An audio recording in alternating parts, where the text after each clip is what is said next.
Hello and welcome to the Redmen TV. It is your daily news update. I'm Chris Pajak. That there is Chloe Blockson. We've got loads of news for you today. But before we get into the news, we've got Acid Bronson in the chat who's had an argument with himself, which is a first, proving that arguments exist on YouTube, even with just one person watching. Acid, this has really tickled us before we started. So we're going to start it off with, this can't be serious. Talking about Ait-Nouri, of course. We do all remember when we owned Ait-Nouri, like, not that long ago. Wait, who am I thinking of? I'm thinking of Kiana Hoover. Okay, I'm done. It's too early. Absolutely sensational stuff from you, mate. Maybe less of the acid is needed at times like these. I mean, it's only 12:30 and I'm not sure you should be doing it anyway. Anyway, we are here to talk Ait-Nouri, which is fantastic. Big shout out to Adam Fitzgibbon, the bowler, and Double A, who's full of charge this morning. We're going to talk about Mo Salah and Endo, Ait-Nouri, Summerville, Calafiori, Nico Williams and Rabiot in this action-packed show. We're going to start off, though, with the news from James Pearce that Liverpool won't be losing any players to the Paris Olympics. They're apparently not signing him. Salah and Endo both staying put for pre-season. This is actually fantastic. You know what else is fantastic? His hair. Yeah. It's making a comeback, which we all love to see. From his pre-season, and he is having a pre-season on his own right now, the photos he's putting up, the fact that he's got some more hair in the places that he wanted, more hair on his head. I had to establish where I was going with that once I started it, I realised. I am so excited. He looks like he's ready to have an unbelievable season, and it's brilliant that he's not going to the Olympics. I understand it'll be really upsetting for Egypt, but I do not care. I'm so sorry. I'm more bothered about Liverpool, and we need both of them to have a full pre-season with Arne Slot, and they need to, Salah doesn't need to prove himself at all. But we need to see, where Endo fits into that. But it's brilliant that we're keeping them, that they're going to be available for pre-season and they're not missing any of the season. Do you remember, Chloe, the last time a Liverpool player looked this ripped? No. In pre-season? Because I do. It was last year. Was it Mo Salah? No. Jordan Henderson? Yeah. That was a mad one. He looked like he was ready to have a brilliant season. Wonderful. Here he is. He's back. He's ready. Oh, he's got off to Saudi. Where's he gone? Yeah. He came back a different monster as well. But Mo Salah's on a completely and utterly different level. There's like a valley in the middle of his. I don't get how someone can. What does he eat? Does he eat anything? I don't think so. I don't know. Have a day off. I've got no idea how someone gets themselves to look like that, to be honest with you, as you can tell. But regardless, Mo Salah, Endo, both being around for pre-season, which is absolutely huge, isn't it? And it's such an important pre-season, Chloe, for so many reasons. But when a new manager comes in, I know you were only really young the last time we had a new manager come in, but that first pre-season, obviously Klopp came in the October, didn't he? That first pre-season, you are establishing your non-negotiables, your absolute ideals and your tactics. So to have them both there tells me that Liverpool will have a better start to the season than if they didn't have them both there. Yeah, and it also means that Liverpool have made a statement. Liverpool, had the option to let these two players go to the Olympics. They weren't forced to, because I don't think it's like an FA kind of thing. But, they could have been, nice and said, okay, it might be your last time to go to the Olympics, Salah and Wataru Endo, off you go. But instead we've made a statement and we've said, sorry lads, but this is far more important to us. Arne Slot needs to put down his tactics, the way he's playing. He needs to get his points across. They need to, understand the atmosphere of which they're going to play in, and it's vitally important that they keep there, because also he'll be looking at his entire squad, and who knows whether Wataru Endo starts at the start of the season or if he's more of a squad kind of player, and it's important that we get to see the best players in their best roles, because how many times have we said so far this pre-season, I don't know where half of our midfielders are going to play, so it's important that everyone's there so that he can establish his best starting 11. Absolutely spot on, mate. Okay, we had a Kevin V in the comments asking, are any of yous coming to the States? Yes, Sadly, is the not answer us to that, too. Kevin. Sneha is going to be going to the States. Paul will be making an appearance over in the States as well. Steve will be there for the entirety of the tour. Paul will be going over to the Philly leg of the tour. More on that in the coming weeks. Which Joe's going on of. the tour, might not come back. He might just stay in New York. We don't know. Yeah. Hopefully he doesn't. No, but there is a possibility. I'd feel for Aaron. I really would. So we're going to go on to the title story of today's news show, and the Liverpool's Ait-Nouri interest has legs, apparently. According to David Lynch, he told the Athletics Media Matters podcast that he believes Liverpool's interest could be genuine. Just because he's been linked so frequently recently, and obviously Liverpool have a great relationship with his agency, so I think there's definitely something in that. Lynch does not state that Kostas Tsimikas would likely have to be sold for a move to happen, but did also stress that the Greek is a bit of a candidate for moving on this summer. We'll start with the last bit. I think obviously Kostas is a candidate to potentially move on. I don't think we need to do too much on that one. But in terms of the Ait-Nouri interest or cited interest, is this a sign that you could see Liverpool making, and would you like Liverpool to make it? I think he's a good player, but I all think it depends on the price. You know, I wouldn't say that's our biggest problem right now. And if you're asking me between Ait-Nouri and Calafiori, well, my answer is very simple. It's Calafiori. Yep. Because he can do left centre half. He's left footed. He can do left back. Much better. He can, yeah, sure. And yeah, you've took me off me role there, but Sanj, yeah. I'm right though. I'm not sure about that, if I'm being honest. Oh really? You like a little bit of Ait-Nouri? No. I don't like either of them. Oh, right, okay. I don't... there's just something about Calafiori. Maybe it's the hair. I'm not a fan of it. Okay. Either way. Moving on. I'd rather Calafiori in terms of being a boss footballer. But Ait-Nouri's really good. I like him. I just... Once again, I'll say it, every time it seems like we play him, it feels like he goes off injured at some point in that game. And sadly, that's something that sticks with me. I don't think his injury record is that bad. And if you could get a deal over the line for a reasonable price, absolutely. But you'd have to let go of Kostas, and it's up to Kostas whether he wants to go or not. Because if he's happy sitting on a bench and being on his wages, then good luck. Because you did only sign another contract with him, you know, less than 12 months ago. So I think that has a big factor on it. And as of now, there's not and about Kostas really leaving. So yeah, it's one of them where I like him as a footballer, but I think there's a better option in Calafiori, and I'd be doing absolutely everything I could to make sure that gets over the line first. Absolutely. Okay, just had a quick look at his injury history. He missed a game in 22-23. It doesn't look that bad. No, through illness. Had a few groin injuries in 21-22, but nothing last season. But so look how many groin injuries. There's quite a lot of them, but you know, he's growing up, he's going through his, you know, adult sort of changes and stuff then, and that he happens. did go off injured, by the way, both games against us last season. That's didn't why it's miss just any stuck games on though. head. That's the point, isn't it? Is one that you were making, of course. So yeah, interesting. For me, it doesn't excite me in any way, shape or form. Like, to be fair, you know, not many left-back signings have ever excited me. I think Robinson from Fulham would excite me a little bit more. Yeah, definitely. But he seems like a decent player, but not like a well-beater. I wouldn't be like spending that right like 50 mil for him. No. Like it's a left-back situation again. And also, I understand Andy Robbo's getting on, but Andy Robbo will want at least one more brilliant season for Liverpool. So if he goes and puts everything into next season, bringing in Ait-Nouri, who will want to start, you know, he might not play every game, but like you said there, it's not like, I hear these and I'm like, okay, yeah, sure, but I'm not excited by it. Where Calafiori, like, I'd love to be able to see him in the red of Liverpool. Well, that's it, isn't it? I think you think back to the Andy Robertson signing, didn't excite me. No. Either, to be fair. Like, obviously, you know, we've not said it for a long time on the channel, but signed from relegated Hull and left back, and then you do not think in your wildest dreams that Robertson would become the best left back in world football, but he did.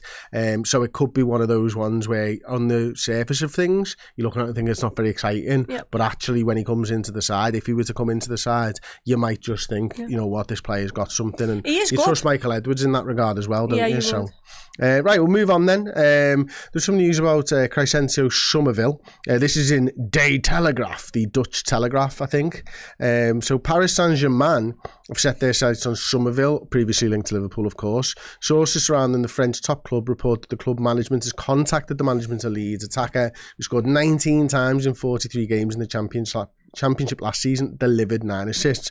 Now, where it comes to the Liverpool stuff, I'm going to have to just shoot down a little bit, so try not to look at the screen and get dizzy. Fulham also was concrete, but now seems to make do with interest clubs such as PSG, Liverpool and Chelsea. The last 2 clubs inquired about the situation in Summerville.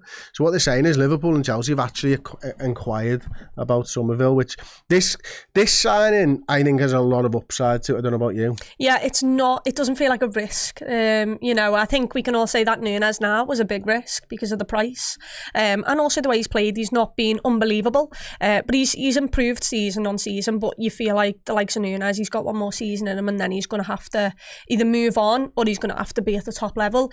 Summerville feels like someone who, probably 30 mil, I'd say, around. There's a lot of upside. He's still young. He can play across all the front three. He hasn't done right wing a lot last season, but he has done it in his career, so he can play there. And he's Dutch as well, which might help. But he does seem like a player who's sound. It's not much of a risk. If he doesn't become brilliant, well, it's fine. You can probably get the money back for him, especially if he's just been playing in a Liverpool kit. So it does feel like a Michael Edwards type signing. Everyone absolutely hates that word, that little phrase, but it does feel like a Liverpool type signing. I liked it a bit more at the start of the season, and then we started talking about the likes of Gordon and Nico Williams, and now it feels extremely like a bit of a letdown. But if he did join, I think he's an alright player. He's got some good potential, and hopefully Slot would get the best out of him. Absolutely. We'll move on then. Ricardo Calafiori news now, a little bit different to sort of recent stories that we've looked at on these news shows over the last few weeks, because this is actually more from an Arsenal perspective. But I think, if Liverpool are interested in him, then it does become relevant to us as well. Now, according to Team Talk, Arsenal have made the first big move in the race, and according to today's edition of Corriere dello Sport, they've submitted an offer of €47 million or £39.8 million for the 22-year-old. Bologna swiftly rejected that offer before informing the Gunners Sporting director Edu they will only accept a bid of £42.4 million. So not too much more, like £2.5 million to give or take 100,000, which you shouldn't really give or take 100,000. I would definitely take 100,000. But interesting to see that somebody's actually moving, and annoying for me that it's probably the team with the best defence in the league. Yeah, I mean, they've got Zinchenko, which is very much the weakest part of that defence. I don't really rate him as highly as maybe others do.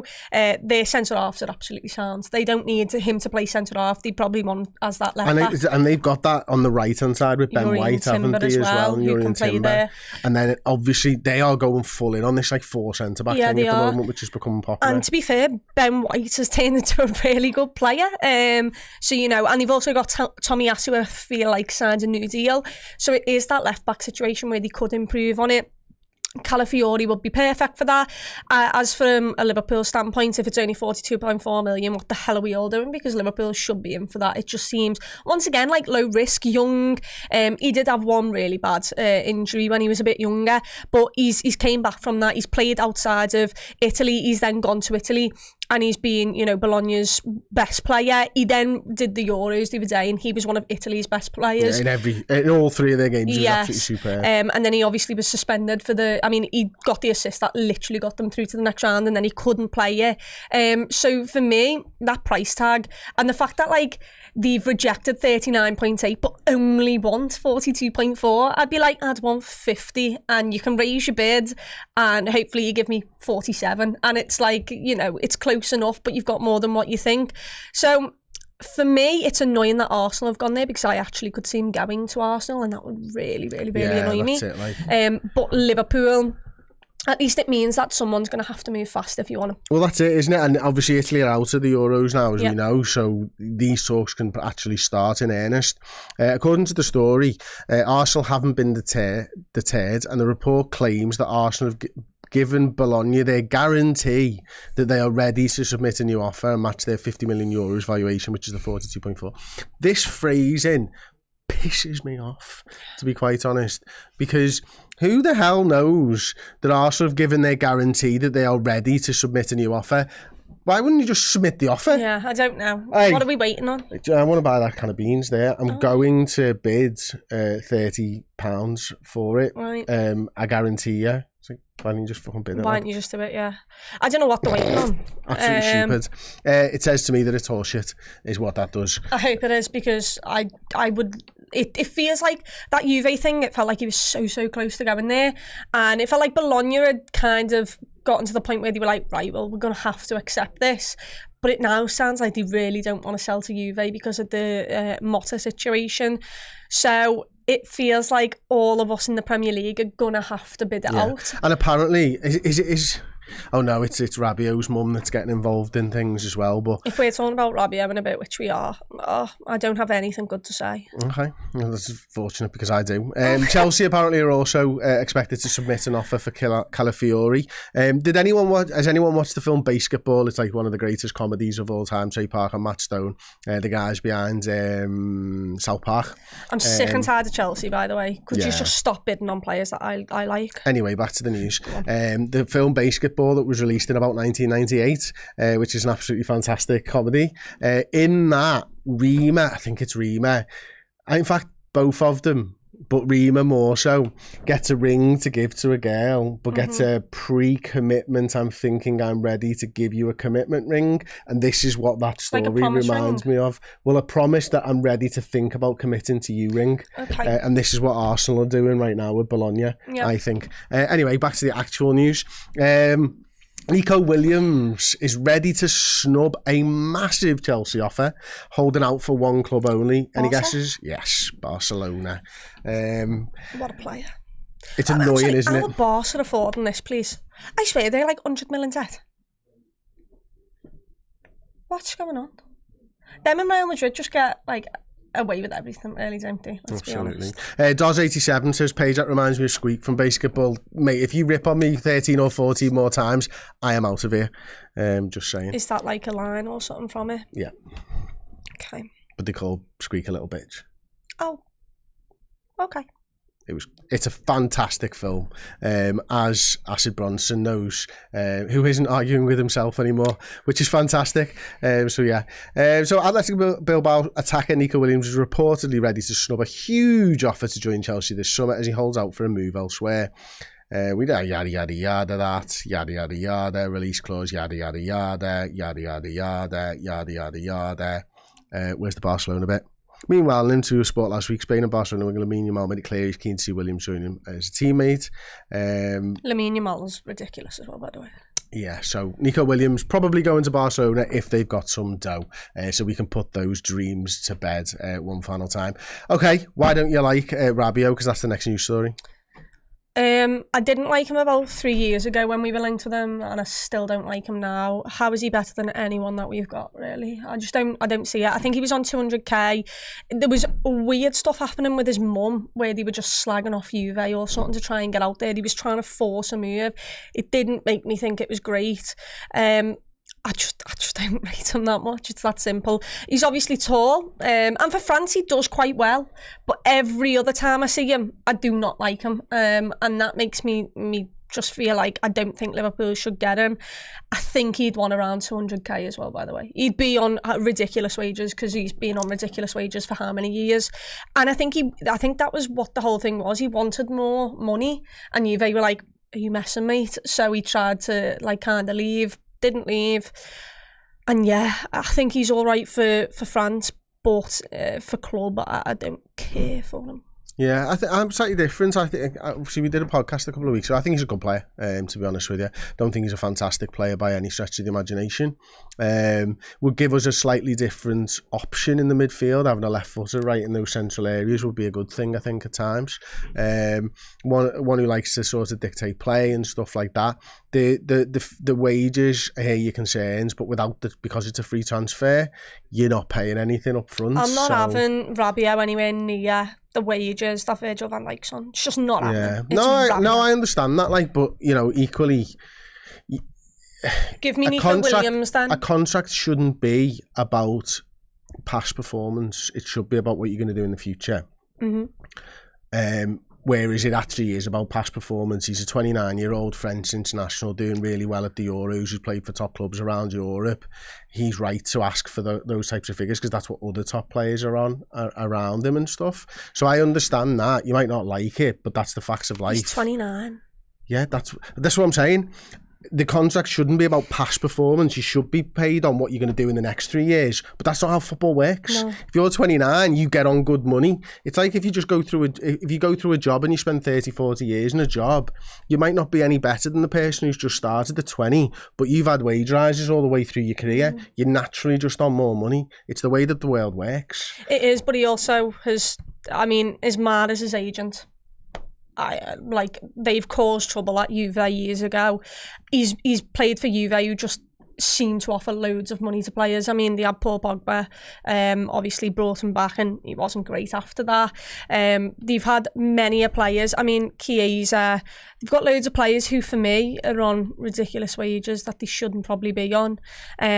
And yeah, I just don't like him as a player. I really don't. I think he's all right for France, but I don't think he's anything special. I don't think he's worth 200k a week. Nico Williams, I'd rather give them 50 mil and give him 200k because he's my winger for the next 10 years and I can see the potential there. Yeah, but Nico Williams ain't playing centre mid and he's not available for free. Not, but I don't think and Nico Williams is on anyone. 200 grand a week, so you're paying 50 million quid on top of 200 grand a week. That's all I'm saying is I agree with you on him not being the perfect player for Liverpool. I don't want him at Liverpool per se, but I can understand why it's being linked because it's costing you 50 million less over the course of 4 years than someone like a Nico Williams who doesn't even play the position would cost you. No. 50 million is a lot of dough. It is a lot of money, but Nico Williams would win you things. I don't think Rabiot would. I genuinely don't like him. I just don't think he's that great. And he's been linked with us before and nothing's ever made me feel excited about that move. He's 29. He's not as good as the other players that we've got. I'd rather give Sobbo a chance there and say, go on lads, you go and develop instead of giving a 29-year-old that position. I'd rather not give him 200k, wait a year, see if there's anyone world class for that DM position, because I don't think there is anyone world class right now who Liverpool can go and get. There are obviously Declan Rice and Rodri who are world class, but we can't get them. I'd rather wait until next season and then say I don't like Ederson, but say Ederson from Atalanta put out another incredible season and you were like, okay, he's the next best thing, and he wanted 150 grand or whatever. Right, well, I'd rather do that, and I'd rather give Atalanta 60 mil and know that you're my player for the next 10 years than bring in Rabiot, who I don't think is as good as half of our midfielders are anyway. Would limit the likes of Stefan Bajcetic and all of these development, and you'd put him on close to Virgil van Dijk's wage? Absolutely not. For free, I just don't even think it's worth it. I just don't think he's that good. I agree with you for a lot of what you're saying, but I can totally understand why Liverpool are in the market for someone like that, because of the dough, because it's not about your feelings, it's about what they feel. Yeah. So we'll move on then.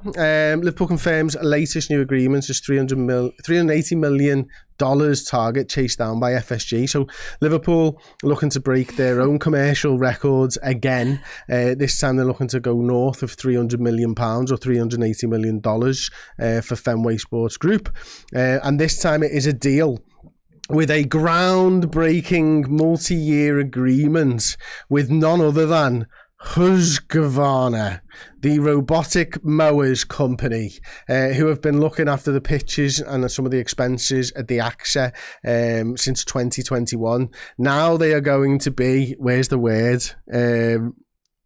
We are thrilled to announce this partnership between Liverpool FC and Husqvarna, two premium market leaders united by their shared values and innovative approach. We have developed ambitious commercial targets to attract the best brands that fit with Liverpool Football Club that can help drive further success. So they sell electric mowers, basically. Happy? Gonna buy one? No. But more money. I'm happy as long as we, make sure we spend it on good players. It's a wild one. They're a Swedish powerhouse, according to Liverpool.com. Bit like ABBA then. Yeah. Only alive. So there you go. That's an interesting one. And that is the news stories for today, Chloe. Wow. We're through it already. Should we go through some comments? Yeah, go for it. Oh, yeah. What is the best or the coolest Olympic event? Oh, Someone tell us shout. in the comments. Okay, We've had so this debate. we were talking about this, weren't we, upstairs before, and Steve thinks it's amateur boxing. Not the correct answer. It's not the correct answer because they're wearing head guards, so it's not that. None of Abba are dead, by the way. They're just very split up and divorced. Oh, they hate each other for that. Is that what it is? Yeah. Yeah. So they could have done those gigs in London. They could have, but they just chose not to. No. I mean, track and field's not an event, Kevin. The 100-metre sprint, we did say this with not allowed the 100-metre sprint. You can't have relay either. What do you think it is? I think gymnastics. I think just flip. Like, if I was on the level of Simone Biles, no one is getting anywhere near me and I'm winning gold everywhere. I think the coolest event might be surfing or skateboarding. Surfing's pretty cool. Yeah. Skateboarding, I'd just be too petrified of injuring myself. Gucci'd up says BMX. Okay, BMX. It's a good one. It's cool.